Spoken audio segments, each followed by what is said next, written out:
Hi everyone, and welcome to Northeast Iowa. This is Karen, and today I wanted to do a little bit of a different video.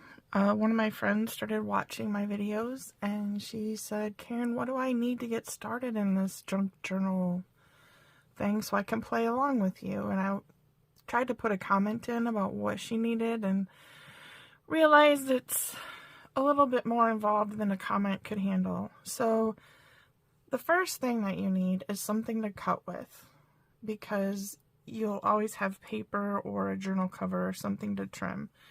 So the very first thing you could use is simply scissors. There's a crafter out there who has a YouTube channel who she cuts everything with a pair of scissors. That said, if you're a quilter or something like that, you may have a cutting mat. So you could use that, and you could use that with I lost my ruler. A ruler or some sort of straight edge. You know, you can do this, line it up how you want it, and then simply cut with like X-Acto blade, or I've even used a rotary cutter that I don't use for fabric anymore because I have a collection of them now. So it's really up to you on what you use to cut.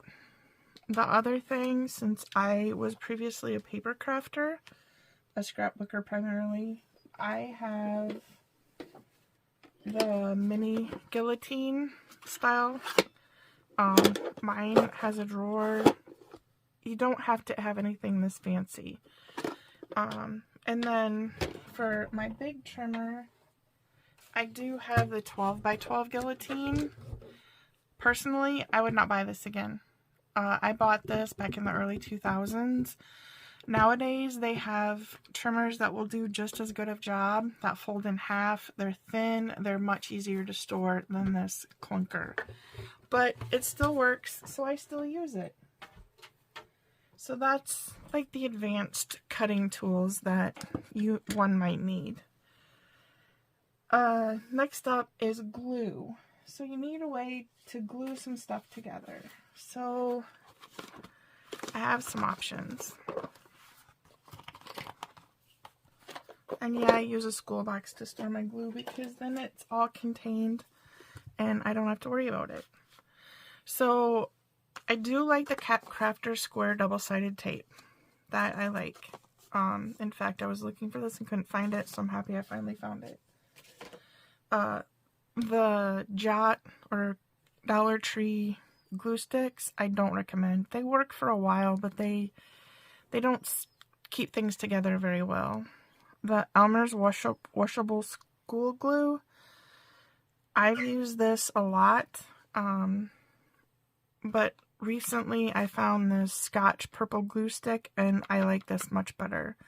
It is a little bit pricier, so buy what's in your budget. You'll find something and it'll work.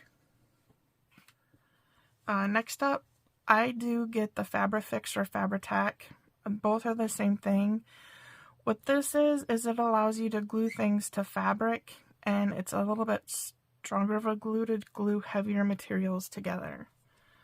So there's that. Fabrifix, Fabri-Tac. I've seen it at Walmart. I've seen it at Hobby Lobby. I'm sure Joann's has it. Those are the stores in my area. I don't know outside of this area what stores would carry it. I'm sure Uncle Jeff at the Amazon has it too. Next up is Art Glitter Glue.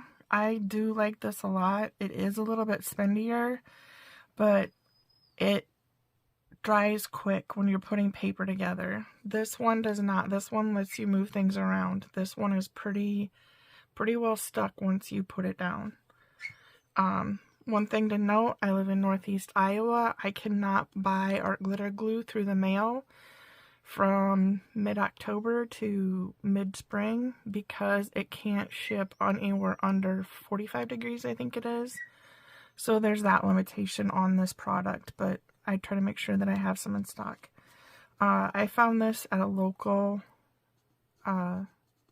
scrapbook store, so I was happy about that. I've also purchased it off of Amazon, so there's that. And I need to take a break and let the puppy out, so I'll be back.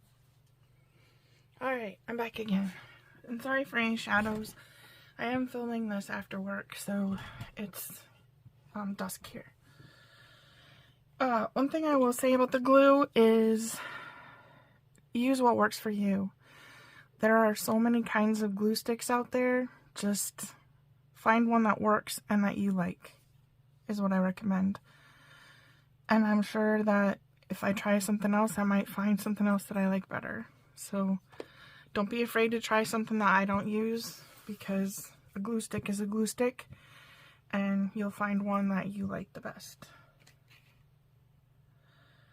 Alright, the next thing up is paper.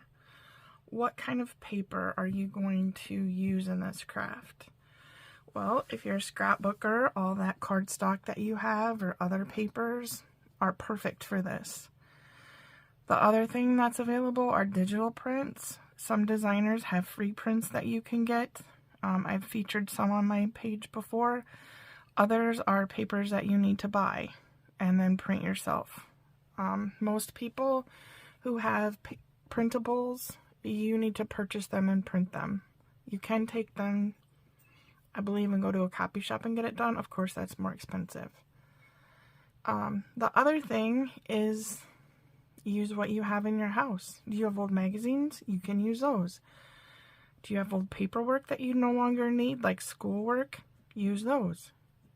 There are a multitude of ways you can do this, and I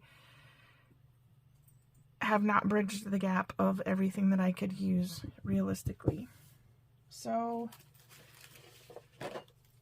I'll go back in and show you. So this cover started out as this kind of envelope.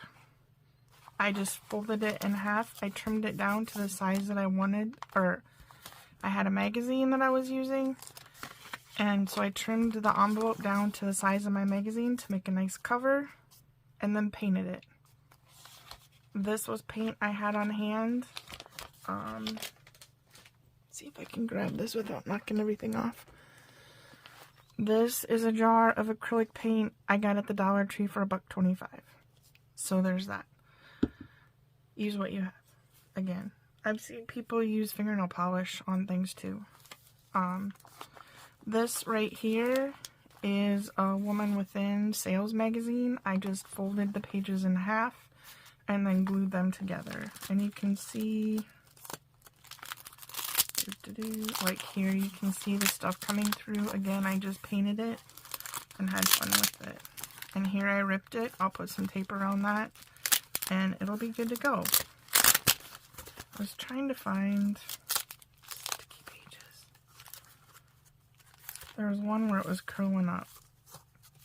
And I did a process video on this, I think, where I explained more about it. But I think I did 2 pages together to make this. So, and then I just painted the pages. I do recommend you let them fully dry before you try to move on to the next. I was drying them with a hairdryer, and then they didn't get dry enough, and then they're still kind of a little bit tacky, and they stuck together, and that's why they're still sticking, I think.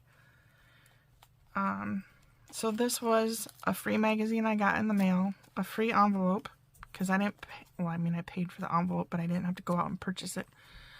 An envelope that I could use. So it's as simple as that. Let's see what else.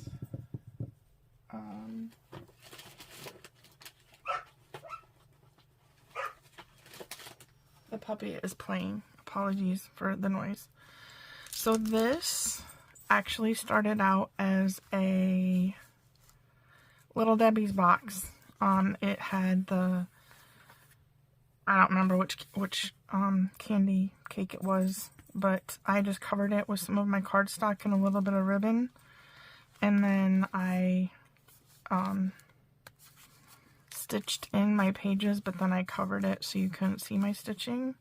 So this is another way. You can just use paper that you have. This was an old planner that I didn't really use. Old cardstock, notebook paper. You can buy this for like 25 cents sometimes. Clearance after schools. This was an old cookbook magazine thing that I had. This is an old textbook that I found for like $2 at the thrift store. It was about math, I believe, and I have a math major, so I thought it was fitting for me to put some in my journal. And then this little book is my traveling book, so if I travel, I can make a little page wherever I go. I don't know what happened. It just beeped at me. So there's that. I also put envelopes in here. And I split it so that I could open it. You don't have to do that. Let's see, what else do I have? I have music. I found music at the thrift store, so I included that. I thought I had an invoice. And then see, I just do little collages. Different little things. I'm not finding it.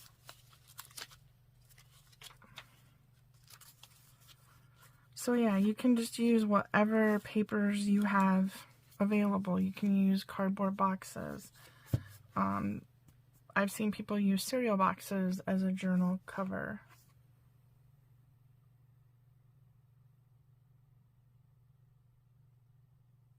Sorry, I thought my timer was counting down, but it's not. So that's good. So that kind of covers the basics of what you can do for journals. I'll go over a few nice to have things, and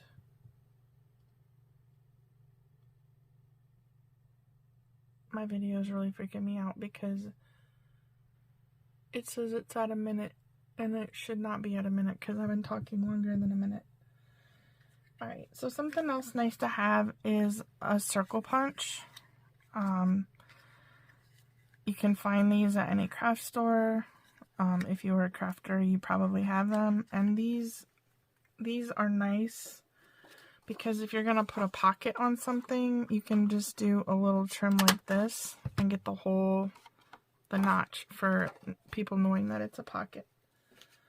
Another thing that's a nice to have is a corner rounder. Again, available everywhere. Well, not everywhere, but you know what I'm saying.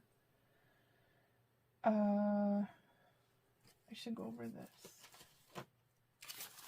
For this journal is where I put the pages together. You do need some kind of sharp tool so you can poke a hole through your journal, and then this is just embroidery floss. Thread the embroidery floss through, and someday I'll go over how to do a binding like this, and then you just tie a bow. So it's as simple as that. Another option is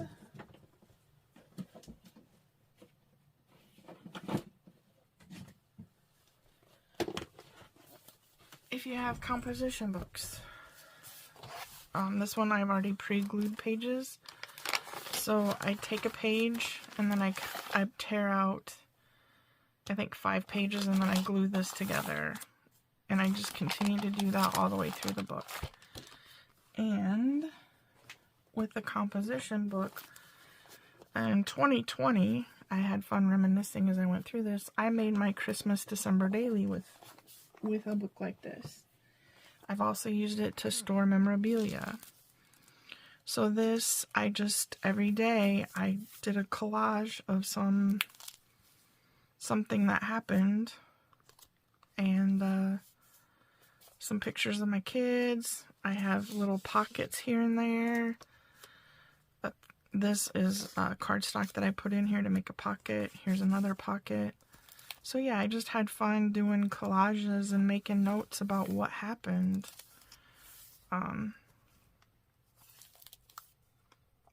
This is one of my favorites. This looks like the river by my house, but it's not. It's from a magazine, so it's kind of cool.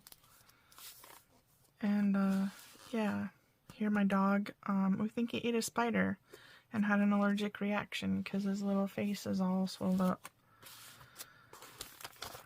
So yeah, this is just a composition notebook that I filled with stuff, and it's got a great big gator mouth, but I love it.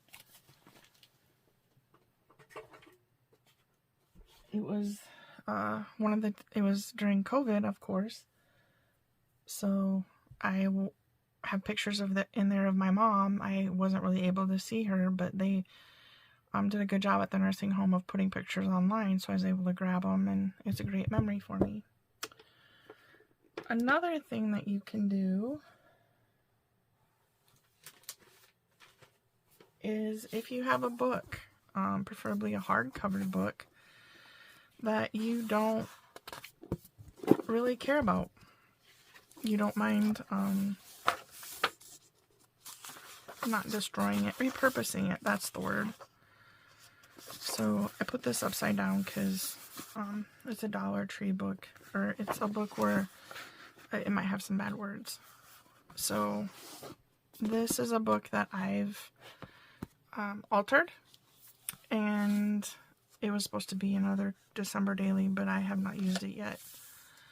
So I just these are digital prints. I know it's Amity Bloom, and I'm not sure what else, but again, this was a page, and then I took out 5 pages, and then I glued it as a pocket. And here's my little, probably can't see that with my hand. There's the little pocket. And then I did a side pocket. And then I did like a tuck pocket. And then I just did a whole bunch of different kind of things. This intrigued me because I could see the doily sticking out. Oh, this is there's a pocket here, a pocket here, a pocket here, and a pocket here. So yeah, and there's no real rhyme or reason to it. You can do it how... Well, this is going to be the weirdest video ever. I can only record 6-minute increments. I have to get this figured out. So I thought I would take you through a little bit. So I have this book here. I like to leave the fly page and then like these 2 pages with not a lot of writing on. And then I'll probably take... Now, you can tear these out. I've done that in the past. I think it helps if I go the right direction. It's cleaner if I do this, and there's not as much stuff left in. And then these pages, don't throw them away, because you can take these, you can fold it in half like this, trim it down if you want, put paper on the front, have a pocket, make it into a tag. There's multitudes of things you can do with those. There's 3.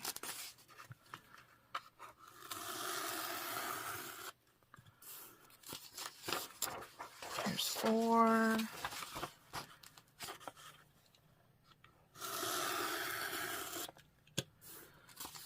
Here's 5. And here's a blank page. So I don't... Oops, I cut too hard. So there's a few more out of here than I was anticipating. So that's the problem if I use that instead of just cutting. So here's... Now this leaves space so I can stick stuff in the pocket, and I can decide what I want to do. What some people do is they put paper clips so they know I want this to be a side pocket, I want this to be a top pocket. That kind of thing. I'm sure you understand.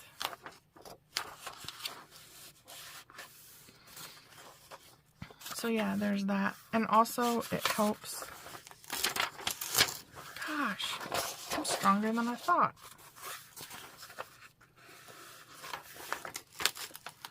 Well, I think I destroyed this book.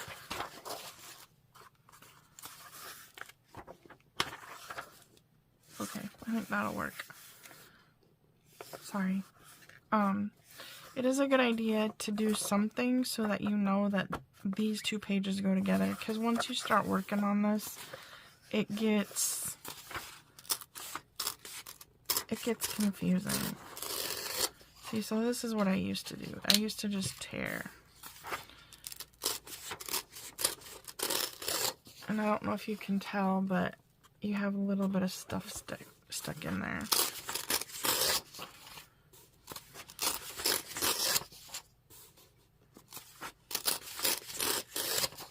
Alright, so there's 5. So you get the idea. So now I have 2 kinds of pockets. Or 2 something. Whatever I want to do with them. Like I could take this one and I could just fold it down. And there, when I cover it, I'll have a pocket here. And I could do this one.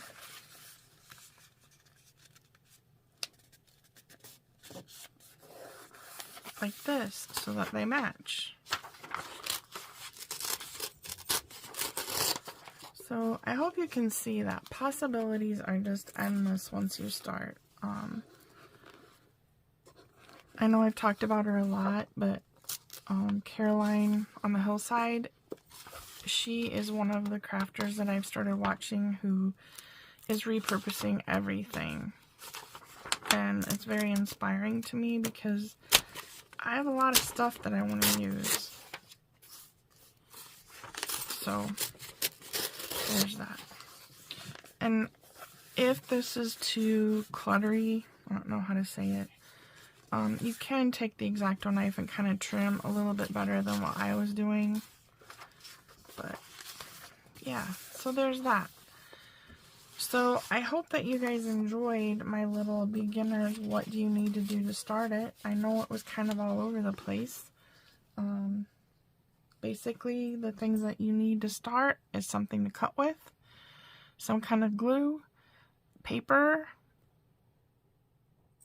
and like a cover, I think would be my extra thing. One other thing I forgot to mention.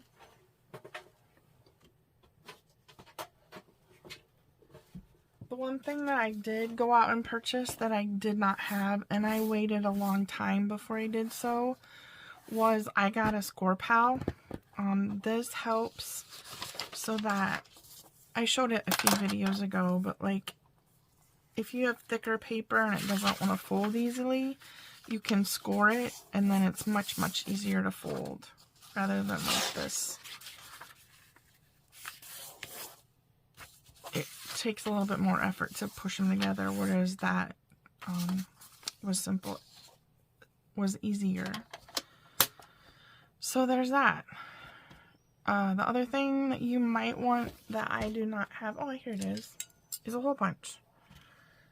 Because if you're making tags, or if you want to do a binder kind of journal with binder rings, you need a hole punch. So I think I will end here, and I hope that you guys have a great day. If you have any tips or tricks, or, oh my gosh, Karen, you forgot about this, please let me know. I know everyone will be excited to see what everyone else thinks is a must-have and ideas on what we can do. So I'll talk to you later. Bye.